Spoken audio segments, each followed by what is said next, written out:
She started the football stadiums. Put some bars on the window, just throw them in there for drinking. I can leave some. Okay, we're circulating a copy of the minutes of the last meeting plus the agenda. Let me go ahead and call the meeting to order. It is 5:35. And let's proceed to the second item on the agenda, roll call. Henry Charbonnier, Here. Martin Alaman, here.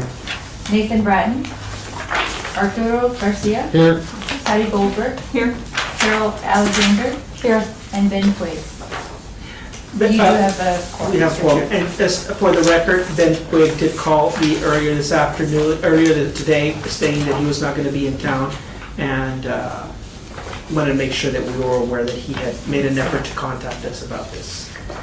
Okay, next item on the agenda are the minutes of the prior meeting. You have a copy that was sent to you, as well as a few days ago, as well as a copy that's just been distributed.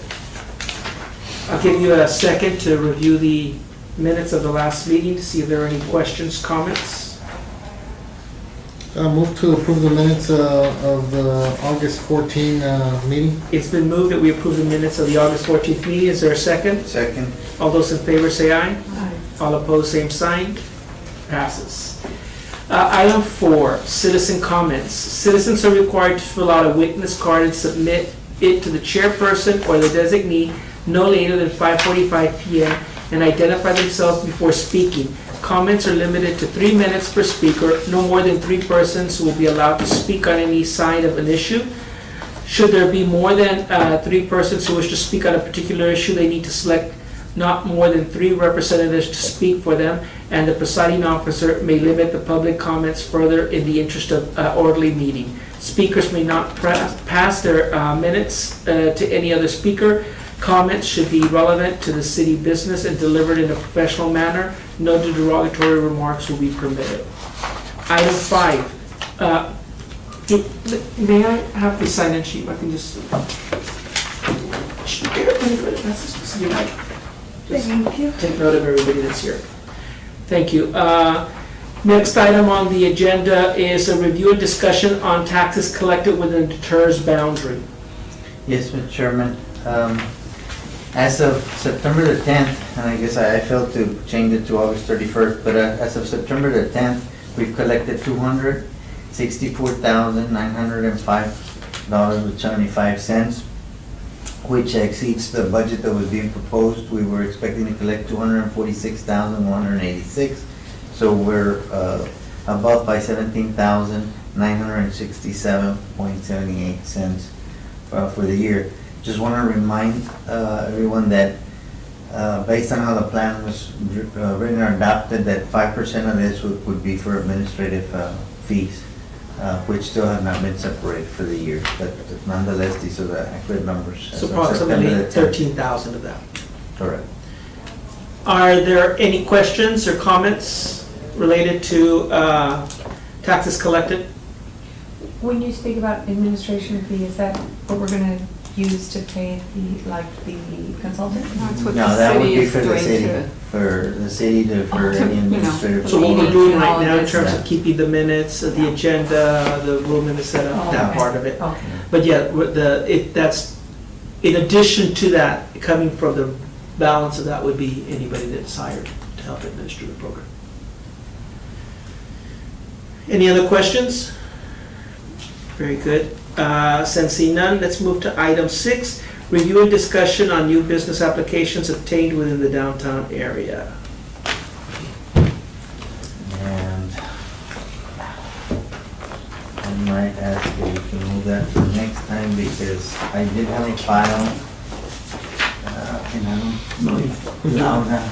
Would you like to table that? Or? Yes, I might need to table it, because I know that Laura was working with Andy, and she brought me all the documents, but I don't think she got me the list. So if we could table that one. for Very good. next Item meeting. 6 will be tabled until the next meeting. Motion to table? Is there a second? All those in favor? Aye. Item is tabled until the next meeting. Thank you.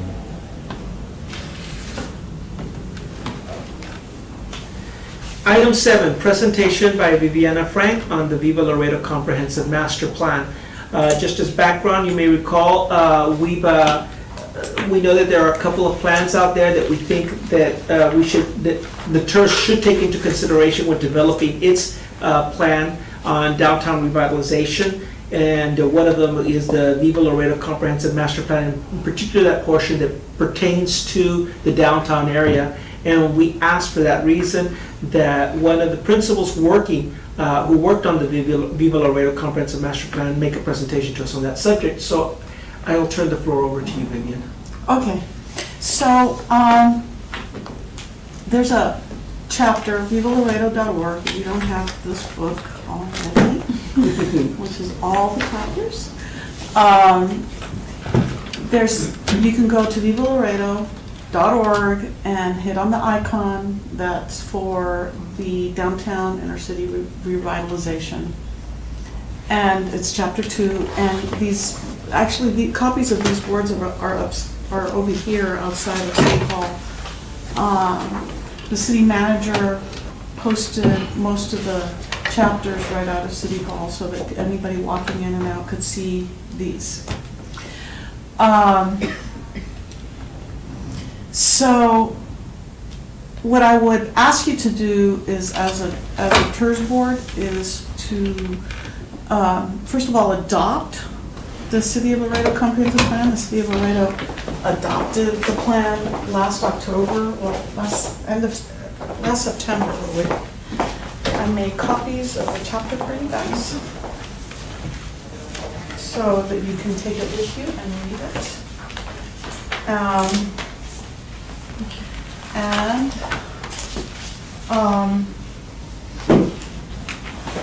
And then specifically adopt the chapter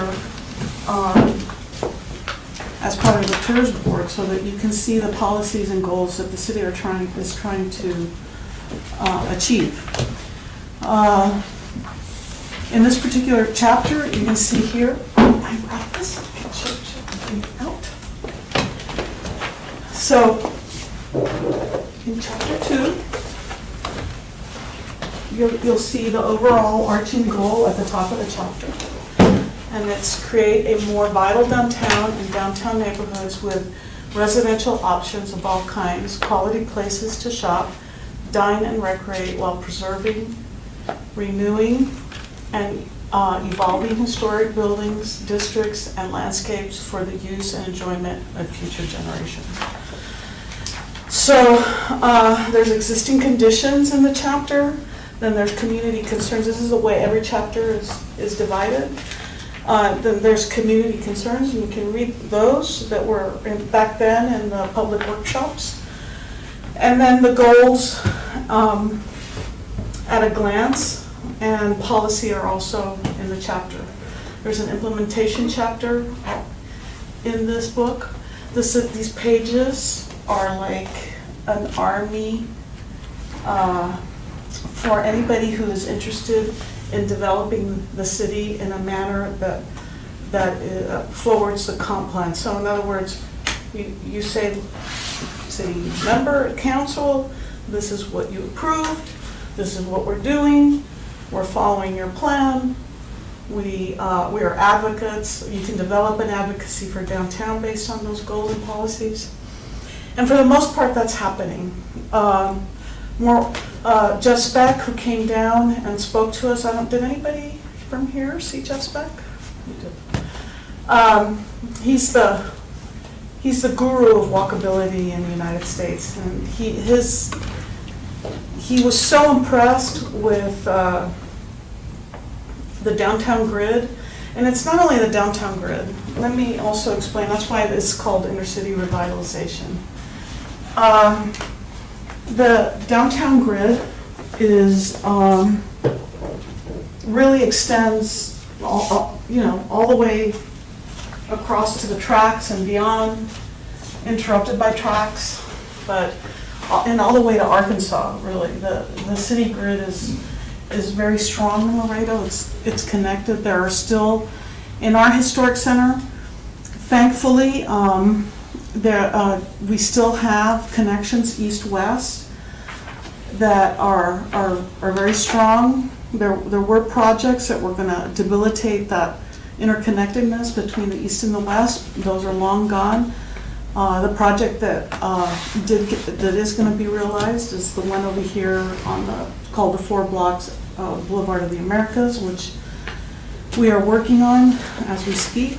And we haven't completely started, but we're planning to start with taking a step backwards there and reconvening, basically looking at what had been talked about at the charrette, the first charrette that was done in late 2015 on that project. So our intercity grid is walkable, it's healthy, the sizes of the blocks are especially the ones in the historic center of downtown are essentially the same size as the ones in Portland, Oregon, which everybody hails as being the kind of city fabric that you want in a city. So he was very impressed. He feels that with just, and it's true, with just a few little things being done in terms of these streets that have been turned into one-ways, like Victoria Street, that they should be turned back to 2-ways. There's different options that he has pointed out. There's the way that you engage the street with sidewalks and all of that. Very simple solutions and a very cost-effective way of doing things. As part of the TIRZ plan, which I'm still assuming, I guess you all went out again for the RFQs, Yes, and that should be back sometime in October. yes. I believe it's October, isn't it? Yes, So- in October. So, anyways, that plan should coexist with this plan. They should reinforce each other, especially on the chapter. And specifically, just engage in the city in the manner that the comprehensive plan suggests. And as opposed to, there was an attempt, I'll say an attempt because it was never adopted by the city. The downtown master plan that was done about 6 or 7 years ago was never adopted. There was a lot of issues with that plan. Essentially, it suggested to move the center of downtown just off the highway, and it was not received well for many reasons. So I think that there are some good statistics that came out, but at this point they're pretty old. The data's pretty old. And is there anything specific that you want to know about this particular chapter, or what specifically? I can tell you some of the things that have been done. Well, that would be good. I'll add to say that I took the time to look at on the web, and I did notice that there's some overlap, in particular when we talk about lighting, signs, and utility goals.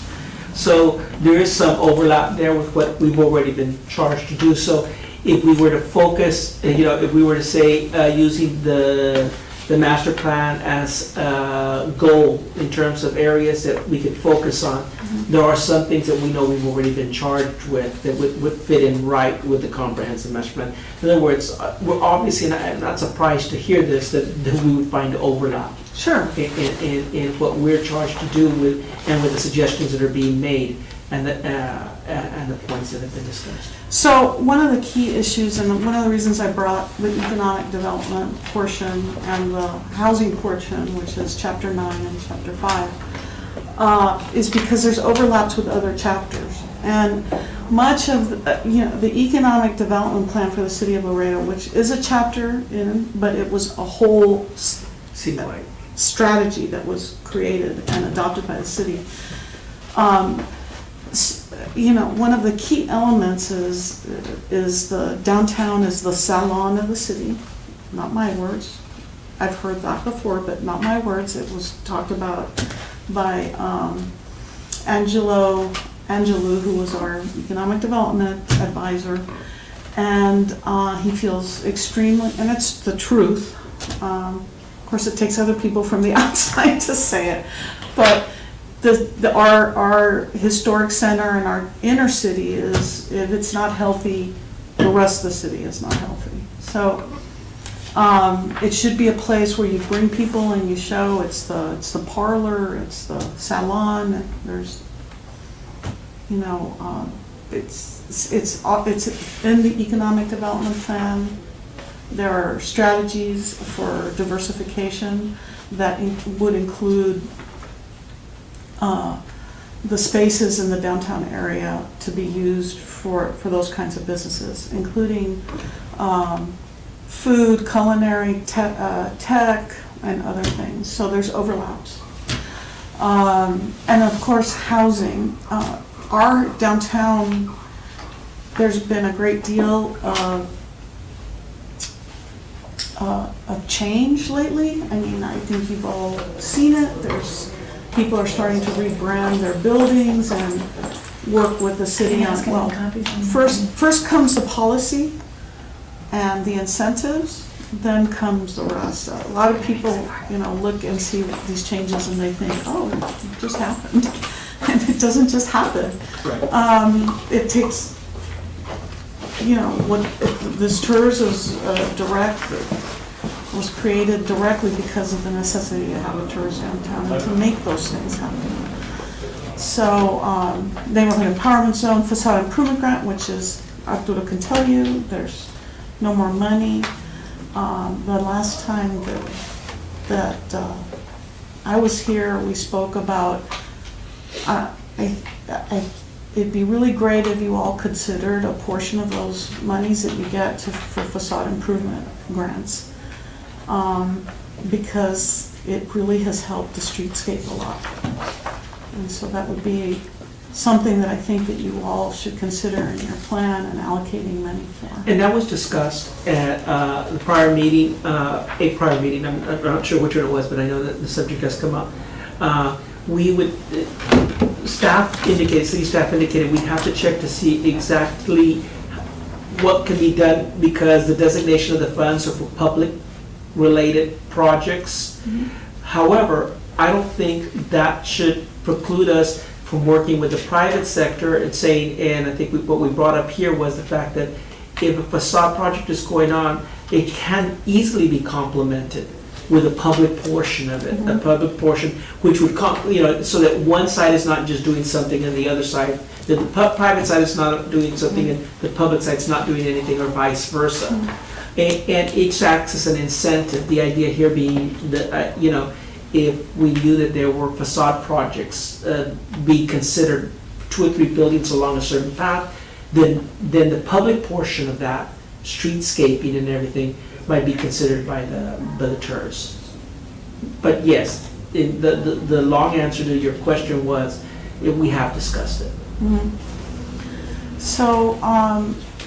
So here's, there's other, and I'm glad that somebody's gonna come in who has a lot of experience with tips and how to finance different things, but helping finance or helping with some sort of incentive that housing come down, that they get first priority, or that something happened there, because we're at a point where there's a lot of interest in living downtown. It's going to get more and more and more, and there are no units really for young people. There's more coming online for older people, but there isn't like open to the market. Right. So that's, and for the downtown to really be able to make that transition from what we used to be, which was essentially a wholesale market for people coming in from Mexico and purchasing kind of wholesale lots of merchandise, not needing people from Laredo to come and shop and live here, and work here.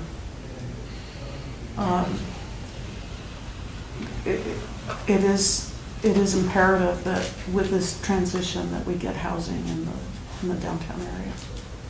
I agree. For our younger demographic, there is,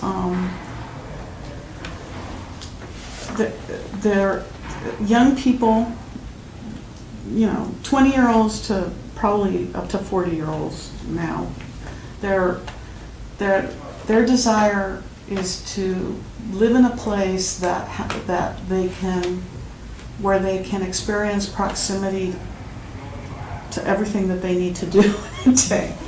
And we have to fill in those holes to be able to accomplish that so that people want to come.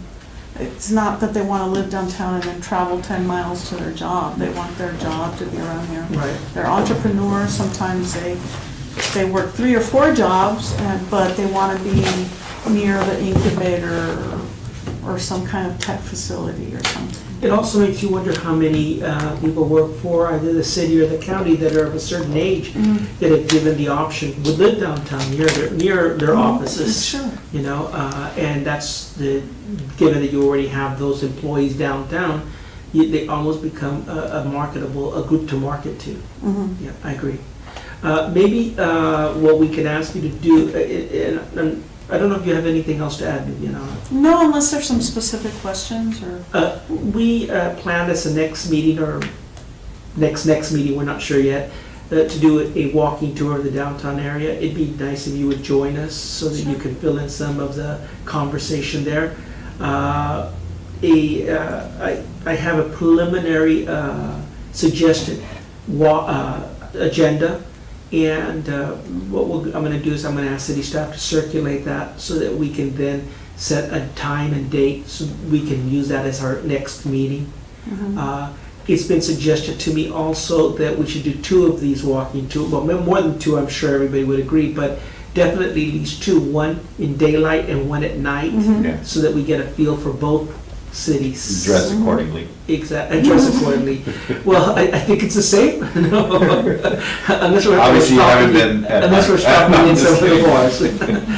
bars. Okay, you're in charge. Any questions of Viviana?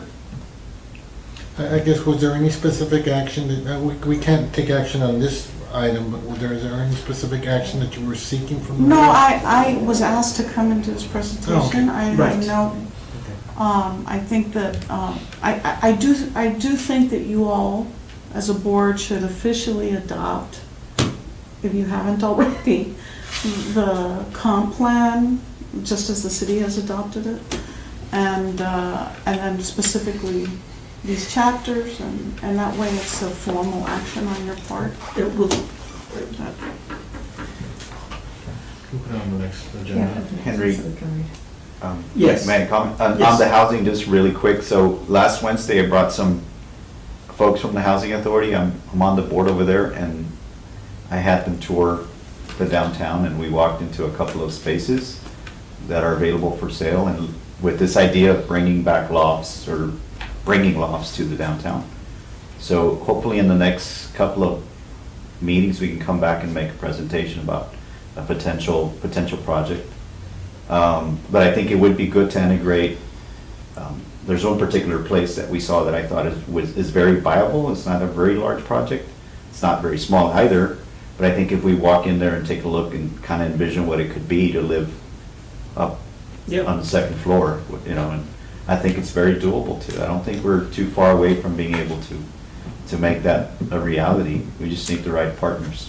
We need a market downtown, even though a small one, but that definitely has fresh. Yeah. fruits So if and any of you have vegetables. access to buildings that have that opportunity to build upstairs, let us know. We're trying to do a small project through the Housing Authority to get something going quick, kind of to model after it or learn from it. But that would be good to integrate into the tour as well. I agree. We'll collect information for you on that. I'm really looking forward to, I think it's really good that you all are seeking a consultant's help to help manage the TIRZ. I think it's really great. Yeah. Well, we're hoping we, Will we- be interested in us. it's. I don't think it went out for them. Well, supposedly it did. If you have some recommendation from other individual, I know that you forward me, and of course, we have on the list for CDS, which is the ones that prepared the plan, but if you have Sue anybody else. Darcy specifically, I think. Right, She handles the one in Houston that's a Hispanic management district and TIRZ area. She does both. so that's on her own, it would not be with CDS? It would No, be on- I think I don't know how they work. I'm not, And then- they have their own consulting Yeah. company. Okay. And so, they work with a lot of them, and they have incredible, and her personality is very well suited. Yeah, and she's been here. And she knows, yeah. She knows. Not to say that, Do we know that if she saw the first, She's gonna see it this time. she's going to see it this time? I Okay. think the first time. I reached out to a couple of contacts in other cities. Some other cities have a division within the city dedicated specifically to it, so they have their staff and everything. They are their TIRZ and TIF staffs. So they don't hire consultants, they are what the consultant would be doing. But then, of course, but you these need are that cities, experience to do that. but these are cities that have 10, 15 TIRZs already. So, Right. they developed the expertise, and so they decided not to hire a consultant anymore. They brought it in-house. Hopefully within time when economic development the department takes off, we can go Yeah. ahead Right, move in that and direction. move in that direction. More copies. Any other questions of Viviana? So Viviana, yes, you've already been a very active part of visiting the meetings and attending the meetings. We need to, the idea here is that we want to complement all the plans that are out there. You can't complement everything, everybody get 100% of what they want, but we all have to be rowing in the same direction. Sure. And in order to row in the same direction, we have to be speaking to each other. And so I appreciate this, and I hope you continue to be active in this.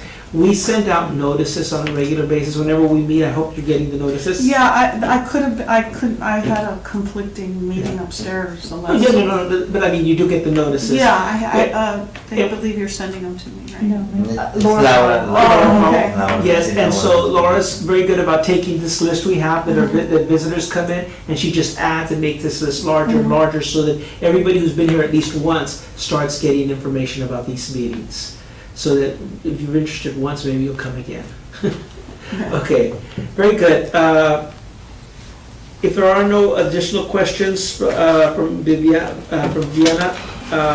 we'll go ahead and move on to item 8. Can I just? Oh, yes, I'm Yeah, I sorry. got the printout that I left behind for the number, The item application number, number the 6. number 6. Ah, okay. We have a motion to Let's go ahead. reopen the item. Oh, so, okay, is there a motion to reopen item You 6? can I open don't it know, to this we'll table. table then, whoever bought it, I guess motion to reopen, Oh, you Yeah, tabled it, so. you're the one that tabled it. motion to Motion to reopen, reopen. reconsider item number 6. 6. Second, Second. all those in favor? Aye. Item 6 is reopened. Here, I had requested from building, again, everybody that opens a new business is supposed to register with the building department. So if you can share that. So I asked them to run me how many businesses have opened up this year. And they were very nice to create this nice looking map here with their legends, the name and the date. It has the application date, the address, and the business name. And then he went ahead and marked the map related to the area. Very nice. Where's the pizza? There it is. I thought I saw it. Yeah, the Yeah, there's a zero. couple of them, isn't there? Well, the The pizza, pizza? the pizza place, I can tell The you, pizza they retail. applied, but An extra copy. not happening. Did- They, Oh, fire's yeah, mandating I'm a sorry. sprinkler system throughout the entire building. They That's can't. gonna be a problem in a lot of these. You don't want I'm sorry? What was the, Record what was, Yeah. Yes. what was the discussion? Can we talk To bring these buildings up to code, to be able to open a business is always very, you know. But specifically the fire code. Yeah. Well, there's lots of Lots of them. What I keep hearing is it's this sprinkler system requirements that That needs are to stop prohibited. all the Very projects. expensive, yeah. Can I make a comment? So through the joint work with the city and the conference center, Blasita as our liaison is gonna set up a meeting with different folks, city department directors. So what we've been wanting, and Julie's been part of this effort, is to identify these policy issues so that we can bring them back to the city manager or city council to act on.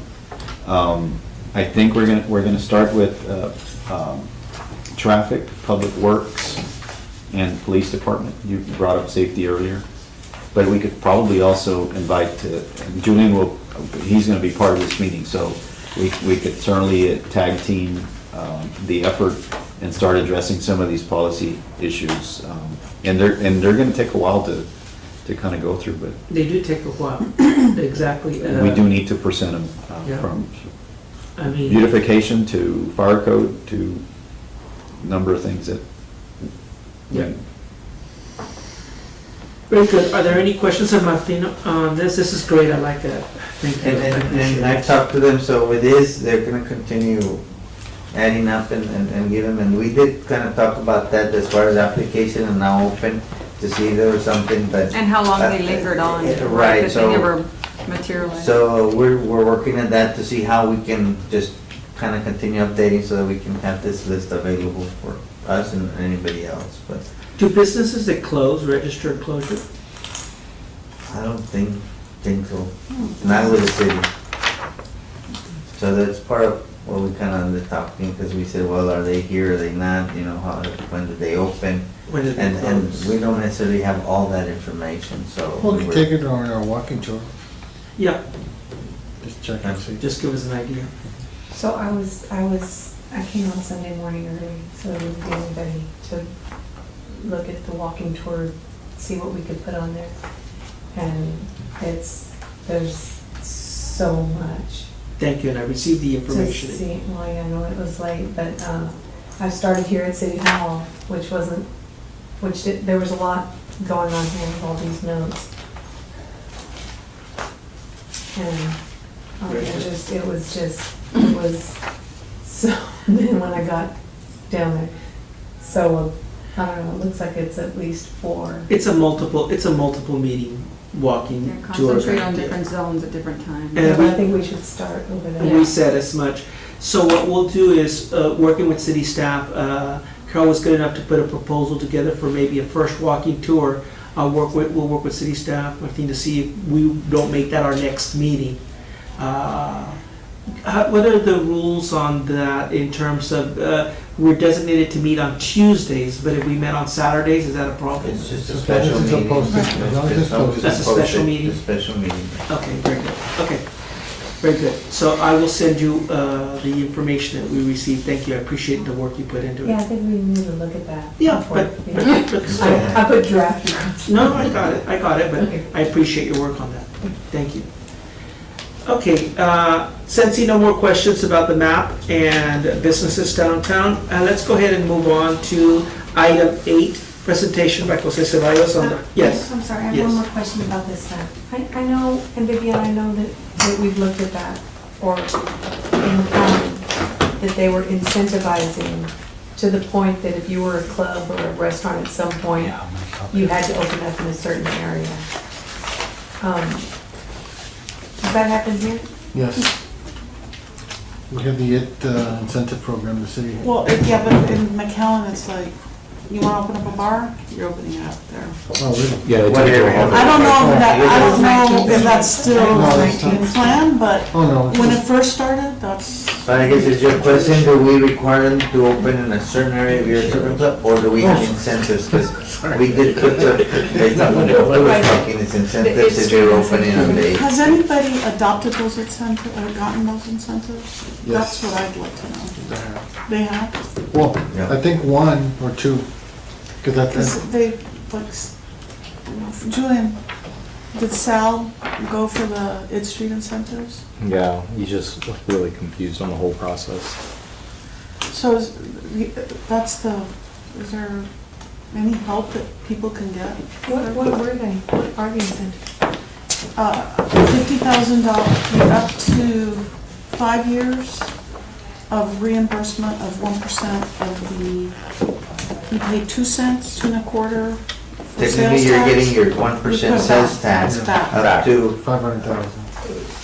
Up to 50,000. 50,000, I think, is the amount. 50,000. I don't know why I thought it was 65, but Yeah. it's 5 years, you get the 1% back that you're basically, that the city's basically collecting from the location, you're getting it back. So anybody that was on, that's only on E2B then? Only on EPP. So 1, 2, I 3, think 4. we've had two Yeah, but businesses. not I don't need to everybody check them. applies for it. Right, in other words, if you want to open up a bar on another street, you don't qualify for the incentive, but you can open a bar. It requires investment too. Yeah, A certain particular amount of investment, so I'm thinking that's where it might be. I think it's Oh, a minimum like yeah, 10,000 investment. or something. Yeah, I don't remember the amount. Well, I see, how many are on E2B? 1. Very good. I think it's actually dependent on square footage. It's like square footage times an amount. Is that should be on the net, on the city's webpage? Yeah, Let me, I can bring it up. So it We gotta will make be sure worth the our bars time are to look doing it up. us, Julie. Are, Okay. like the ones we're Bars working are with? free. I'm telling them, but I can't do the process for them. I remind them. but the thing Or that, Julie. They pay me. For a small little fee. Okay, so since no more questions, Viviana, let's go ahead and move on to the presentation by Jose Ceballos on the conference center project. Thank you, Henry, and everyone for having me. I know that I try to be here as much as possible for your meetings, but, so some of you may have already seen this part of this presentation before. If you haven't, or if you have, bear with me. You have a handout that kind of goes through some questions, give you some background. The project is a joint public-private project between the city of Laredo and Fasken or Palafox Hospitality, which owns La Posada. It's the hospitality subsidiary of Fasken. We are still in feasibility. In December of last year, the city and Palafox entered into an MOU to take them through take them to a project agreement, which hopefully we can sign soon with a few contingencies, which we'll talk about in a little bit. But essentially, the size of the conference center is roughly, it's going to end up being somewhere between 48,000 square feet to 56,000 square feet of functional space. With these kinds of facilities, you're almost in design, you're almost in a 1-to-1 square foot for support space and other service space. So they're they require a lot of service space. So in terms of cost, you're really looking at almost 100,000 square feet of building space. The site is located, you can see from this view, is located right next to La Posada. The San Agustin Ballroom would be no more. It's not a historical building. A new building would come up there. And the ballroom is what's facing the river. There's a connection between, I guess, what was the kind of the San Agustin Ballroom area and now the courtyard. All the usable space, the function space, is at street level. There's nothing at the riverfront level, and that's on the fact sheet as well, just for point of information. It's still very conceptual. This is an architectural rendering, right? But it's still very much in concept. The materials haven't been selected yet. We're not into schematic yet. We're still in the conceptual stage. So again, we're working towards a project agreement that hopefully will be signed soon. The project, one of the very unique things with this project, it's integrating two historical homes. It's restoring the Casa Ortiz. The Casa Ortiz is not in great shape, so we're going to restore that. 907 was acquired by Fasken for this project. That will also be brought up to good functionality. That one's not in bad shape actually, but we will bring it back and it's kind of wrapped around the. If you look at that, it kind of creates an inner courtyard. And the way the architects have designed is they want to create kind of like callejones contemporary callejones amongst, or alleys amongst these historic buildings on both sides. So it's going to be really interesting to see. So preserving those two homes are important. We've got probably somewhere around 9,000 square feet altogether between both properties, both of the historical homes.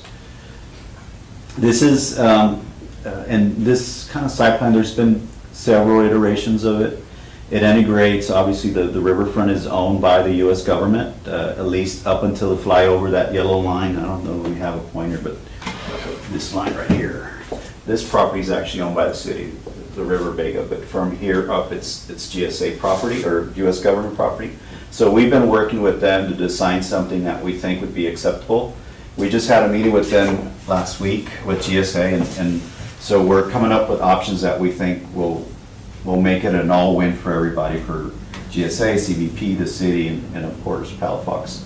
So, and all these details have to do with how they're asking us to fence and protect certain parking lots, create parking lots. The elevation, so if you're down there, so everybody understands, this parking lot, we're almost, there's a retaining wall that actually follows, you can't really see it here, but it's currently right about here. And we're taking the elevation from here and kind of bringing it up with a retaining wall to create a level parking. We're not creating a slow parking. We've learned that people don't like to walk on a slope, so. Again, this flies over what's currently a dock building. There's currently a kennel here that we'll be building this off ramp. That's one. Again, this is probably the more long-standing option we've looked at with the government.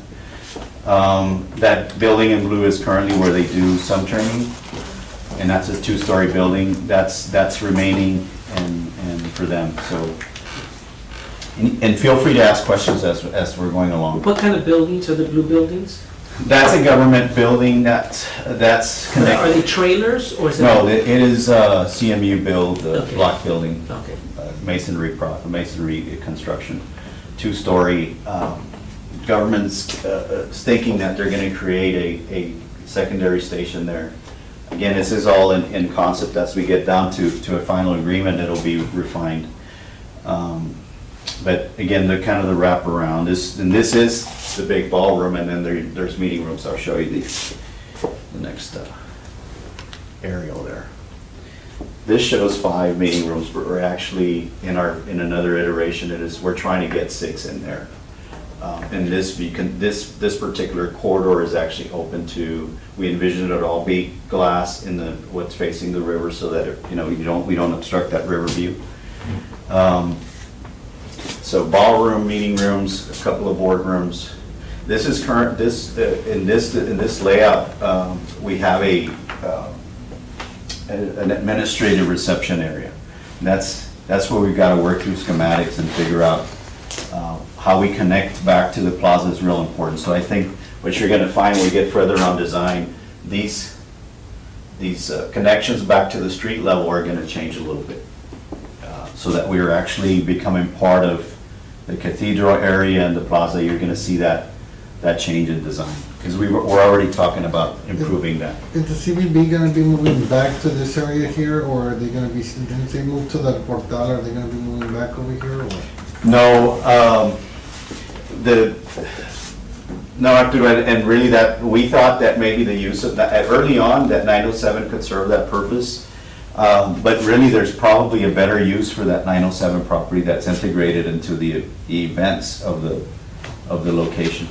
Casa Ortiz, for the most part, just the carriage, only the eastern wing is really usable to a degree where you have a lot of activity. The rest is really just museum type use or very light meeting use. So, and of course, the upstairs, you really can't, you can't have more than just looking around. You can't have meetings up there. You got to protect. So the 907 we think will probably end up being some sort of gallery with offices upstairs. There's a really nice room, and I don't know if you've all, and again, when we do the tour, we'll take you there. But there's a really nice room that overlooks the cathedral. It's about as big as this room, maybe a little larger. It has a kitchen. So we want to create access to that. And that can sustain use. It's in good shape. So anyway, to me, that's kind of the interesting piece with this project. On the design side, it kind of blends both. You're going to have a modern facility with like these historical homes that, I mean, you're talking about 1830, 1872 between both of those. So that's interesting. Jose, Yeah. that ballroom, I'm just, for comparison, compared to the, yes, compared to the. It's column, it's a span free, it's column free, it's the size of the Civic Center. If you take in all of the outside the columns, it's 21,600 square feet. So the Civic Center was probably a little less than that, but if you take in, you know how they have those columns on the edge? The Civic Center ballroom. Ballroom with those, they're not really foyer space, but kind of people treated them like that. So if you take that, that's the size of that. And and again, this is more on the schematic and when we get into more details, but we want to be, in certain areas, we want to be able to open up to the foyer so that we can get more folks in there. So all of these are expandable.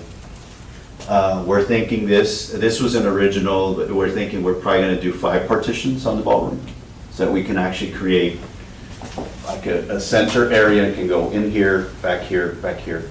So you can have 5 large meetings, or you need to have events, you can have different entrances for it. So, and that happens more once you get to the schematic design, you start working those flows. But so you think of the size of the Civic Center with all its support space is about 22,000 square feet. That includes like the kitchen, the restrooms. That's the size of just the ballroom. So it should be, again, most of the events don't require this. This should handle 1,200 folks, almost 1,300 folks. Most of the events that you're having are not going to be at that level. And this kind of speaks to that, to what we already talked about. There'll be a full service on-site kitchen that will serve both indoors and outdoors for events. Again, there's roughly about 9,000 square feet in the homes. Everything I put De La Garza because that's the last owner. There may be another family name for that house. It's a 907. All of that space is usable. It's in decent shape, so there's something to keep in mind. So in terms of financing, a few months back, maybe a couple of months back, we received from the city this range of what potentially could be raised to help finance part of the project. So the project has 2 prongs. One is the private sector contribution, and then the other part is obviously the public contribution. In general, Fasken is paying for all soft costs, anything that's a professional service, whether it be environmental studies, architectural fees, engineer fees, market studies, whatever is needed in marketing as well. They're contributing that. They're also contributing the land from the San Agustin Ballroom, and actually that's kind of interesting because oftentimes when I'm talking about this, realizing that we're going to lose the San Agustin Ballroom, or at least La Posada will lose the San Agustin Ballroom, becomes part now of a public facility. That's an important piece that Fasken and Palafox are contributing. So between 907 and it's in the fact sheet, 907 property that was acquired in the San Agustin area, the San Agustin Ballroom property, you're looking at about I think the number is 2.9 if I remember correctly between those two. The total, there is a component, the city has asked Palafox for purposes of being able to market the hotel better and the center better, is to look at branding it. What I mean by that is making it part of either a Marriott line or a Hilton. It most likely will end up being a Hilton, still keep the name La Posada, but be a boutique, have a boutique line, would be part of a boutique line, possibly tapestry.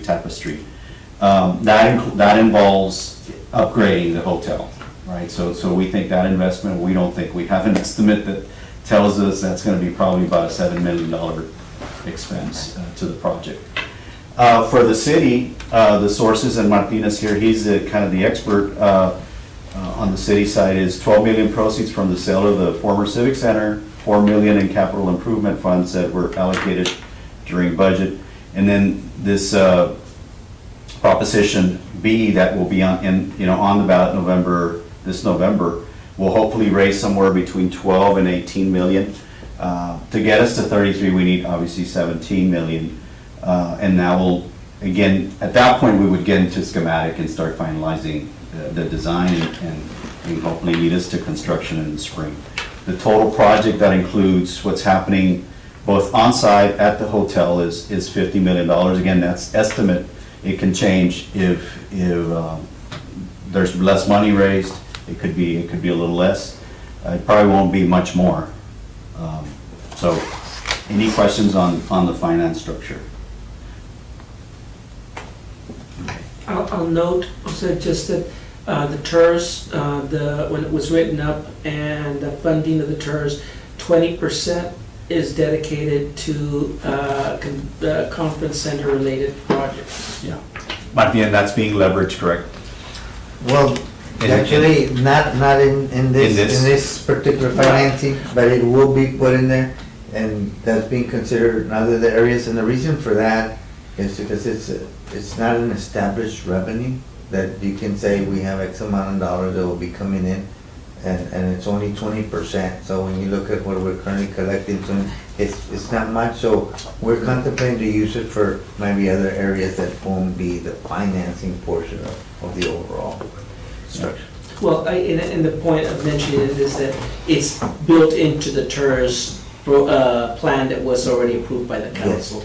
So, 80% is, we can use for the projects we're discussing downtown to help complement this, et cetera, but dedicated to the conference center is 20%. Yeah. Right. So, in terms of the benefits for, obviously this is a conference center, the idea, and depending on who you ask, I mean, we looked at the data ourselves from the private sector side. I happen to think that our strike zone in terms of eventual conferences, when we ramp up and start really marketing to bring much more conferences now that we have a location or a venue, I think we're looking somewhere between 200 and 350 as a ramp up target. So right now the conferences are much smaller. I mean, you could maybe you end up with a 600, 800 once a year or something. I think this could handle that. But I think we're going to be, I know particularly with other boards, they're curious about that performance side. The other side of the use is the local use, right? So now, pretty soon, you'll see the Civic Center demolished. So we looked at those, of the use there. Those folks are gonna need a place, right? So there's some in the private sector that they can go find. Now with this center, you're gonna find that you're gonna have probably a better facility, for sure, a better facility than what we had at the Civic Center. So we think that's an added benefit of developing this. Maybe it changes a little bit of when we first started thinking in terms of the conference center being hosting the larger conventions. So we know that we have a 3-year ramp-up period, and we've got to build that market. So the benefit again is I think the local use, the activities will, and it's good. I mean, obviously with the raising of funds through the hot tax and the car rental tax, the local taxpayer is not being burdened. So you really are putting it on the guest that's going to utilize the hotel and the conferences. But then you have the great byproduct, but not really a byproduct, it's a direct product, an investment to the local community and the benefits for them. So we're trying to get the word out that that's also coming. The other piece of it is that wherever the parking ends up, however we get into an agreement with the government, it's going to be free, and it's going to be an asset that the community can use, so that if they're coming to an event anywhere downtown, they can park in that particular, whether it's in Riverfront or on the side, however the final design looks like, it's going to be a public asset, right? And we're not including any, at least from our end, we're not including any of those in our performance. We're not going to project, parking fees. I think all of us in this room agree that that just doesn't work with our folks in Laredo, is, you know. And I think we need to have, and maybe the message is, there is parking, but having it readily and available, I think, is a different story, anyway, so. How many spaces? We have approximately? 315 right now, not including the River Vega, which is currently, actually, it has spaces. When we asked our engineer lay out the whole site, there was 800 spaces down there. The GSA, the government's asking us for 150 near Bridge 1 and 50 near Bridge 2. And they want an area for a secondary inspection station. So and then the hotel has 200, probably 240 usable spaces. So, I mean, for the market, that should be enough.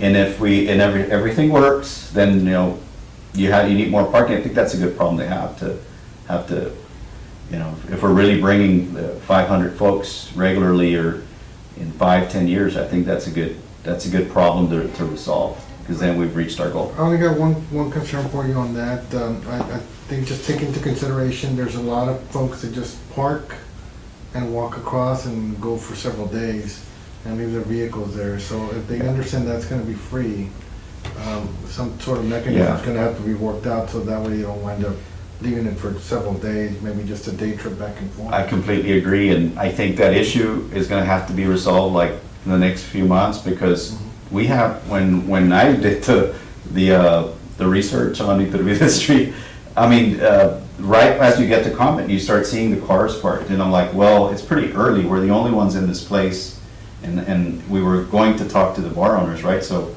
we're gonna have to address, that's a policy issue, where you don't permit overnight parking in certain streets or on certain parking lots, and you simply can't, you'll be cited if you're there. I think, again, that's a policy change. But we're already having that problem, like, well, I'm preaching to the choir, you guys know that. As you get closer to Convent, particularly in Iturbide, and then you can't clean the street either, you can't maintain it. So that issue's already there. But I completely agree with your point. I think we're probably gonna have to agree that, resolve that sooner, because it's already an issue. But yeah, thanks for bringing that up. The city doesn't boot cars, right? Well, your tickets, Yeah. But you have a boot. yes. Oh, okay. I already spoke about this, so again, Fasken has really covered the entire feasibility, with a few exceptions where maybe the city has traveled with us somewhere and they covered their own expenses. But everything else is roughly, and that's kind of an old number, we're way past $1 million in feasibility and studies and architectural work. And the property value between those two, the Zaragoza 907 and the San Agustin Ballroom, is about 2.93. Jose, are you checking or reviewing the success or lack thereof in McAllen of the center they built themselves, which is a beautiful center, but I understand very overbuilt and underutilized? That's a great question, because we went on a conference center, convention center tour. We toured San Marcos, New Braunfels, McAllen, and Corpus, and then we evaluated Galveston's. We didn't go there, but we evaluated it. We're also looking at, there's one being built in Midland that's very similar to our size, so we're looking at their information too.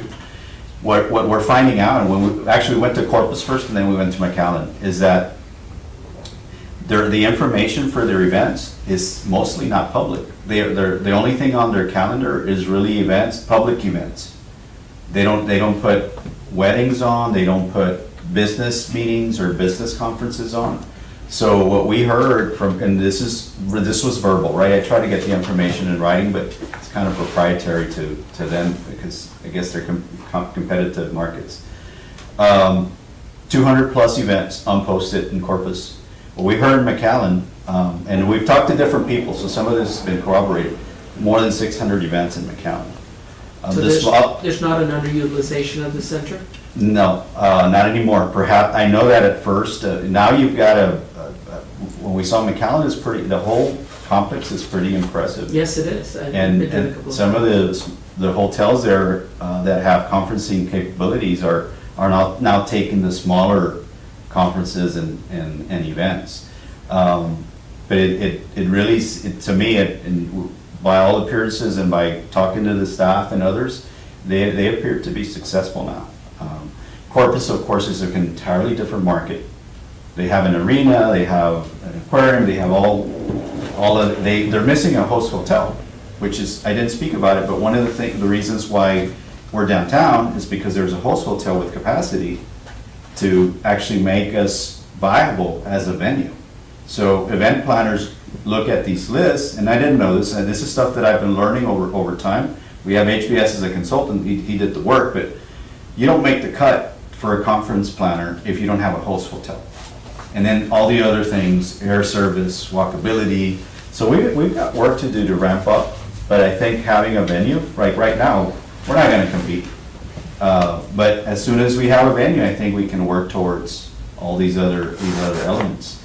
And one critical one is flight service. So we believe that on ramp up, this will be a regional conference center to the degree that I've described, but to get to a higher level, all those other elements, including maybe if Mexico came back, in terms of its safety, I think we're back, right, entirely, even the entire downtown. But that not happening, and I used to say, that we recreate the experience, but really we're not recreating, we have it. It's just polishing it, right, and creating those opportunities to showcase it. We're not recreating the Spanish and the Mexican, it's here, right? Maybe it's not in Mexico, but it's already here, and I think that's part of this whole the marketing and the energy that there is downtown. Having a venue that's of this size is only going to help. There's other things, housing, that certainly has been spoken about before, that's important for the larger redevelopment. I think I only have, economic impact. So this is from our consultant, HVS. We charged them with reviewing the prior studies that the city had done, and then we provided him events that the Civic Center was hosting, and then we looked at other events that CBB was tracking. And based on and that's in your fact sheet, so you have that with you.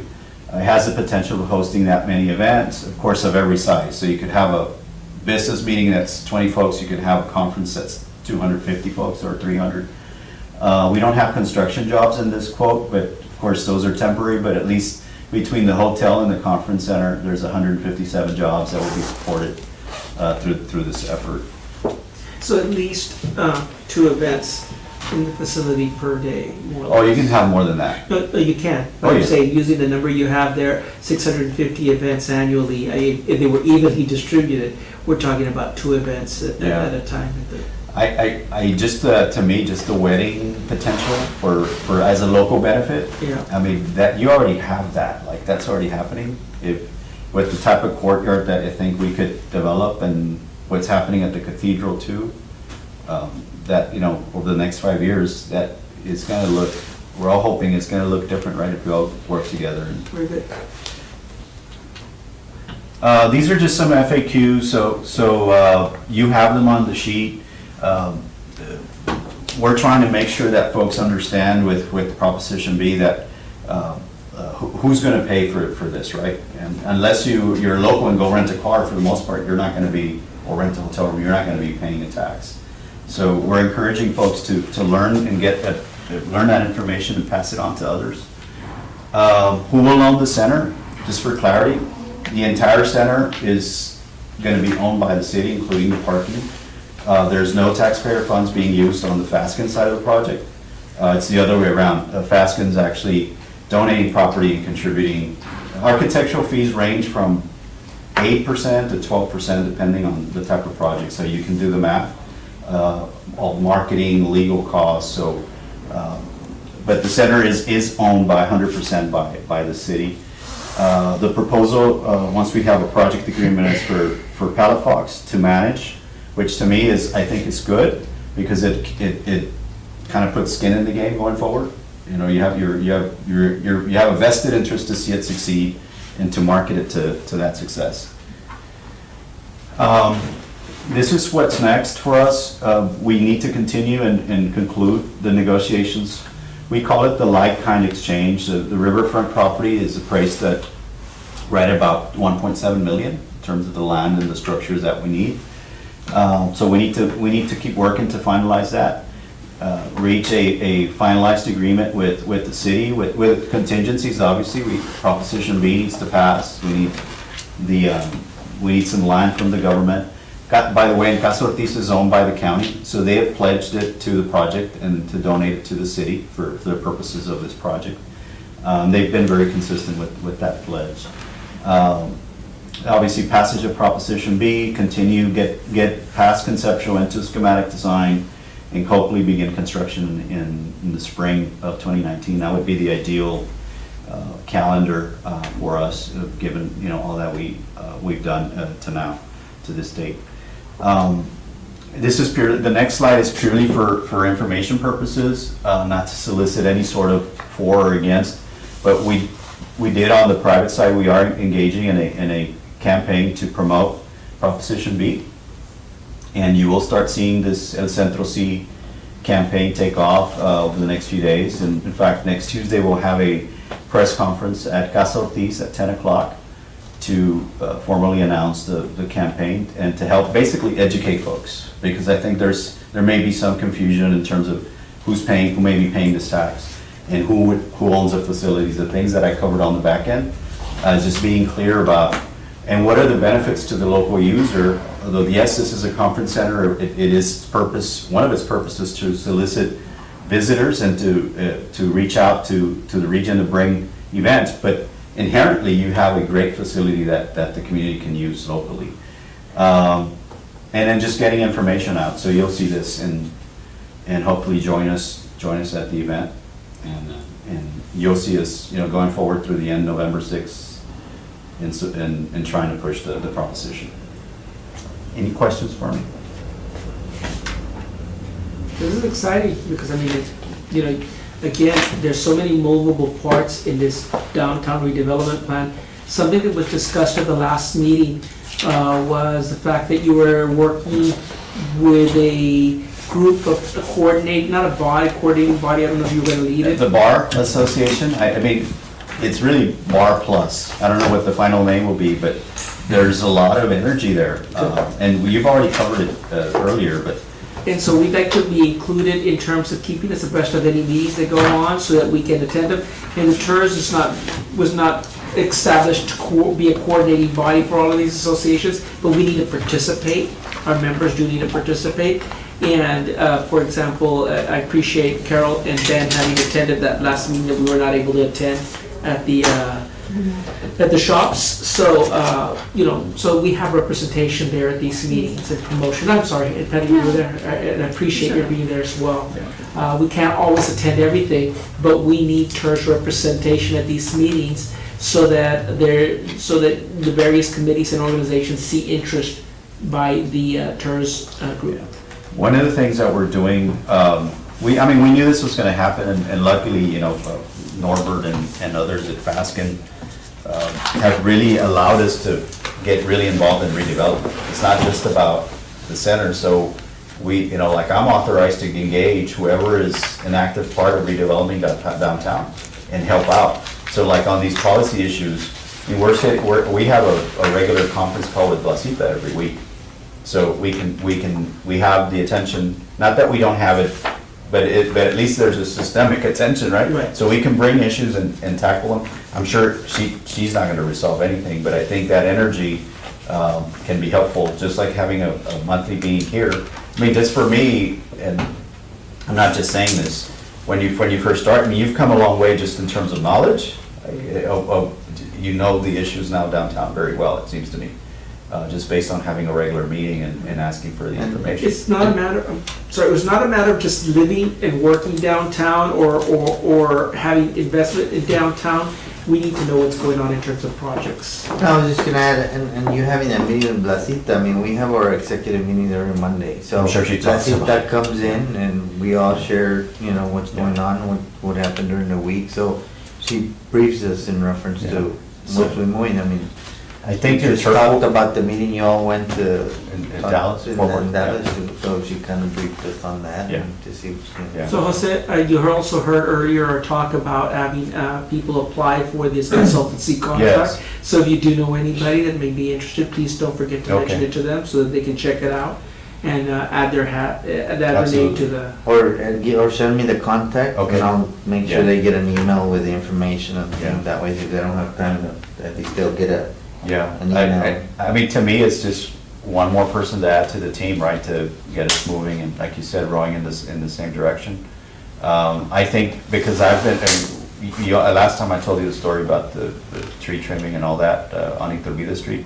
I think you're gonna, the streetscape and the programming of efforts, I think that's gonna be key to whoever you hire, because I see it like right now, where I'm facing a bar owner that's saying, here are my problems, and here's what I continue to, we need this, the sidewalks regularly power washed, we need Lighting more to be benches. appropriate, et Well, cetera, et cetera. And two, in fairness to the Just city, basic maintenance. sometimes the lighting, like on the 1000 block of Iturbide, it's really more private owner lighting, because there you can't put street posts, there's canopies through the whole street. So two is to share that responsibility with the property owner. And to me, like, if you're looking to, you're not asking, I'm gonna give you this advice.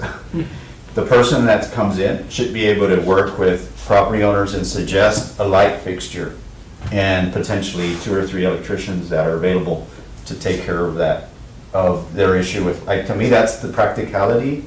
Yeah, you need someone with some financial and maybe some TIRZ knowledge, but on the ground, for the money that we have through the TIRZ, you're looking at real simple practical Well, things. it was- He's bringing the point that I'm thinking, or at least he reminded me of what I'm thinking, we're gonna hire a consultant.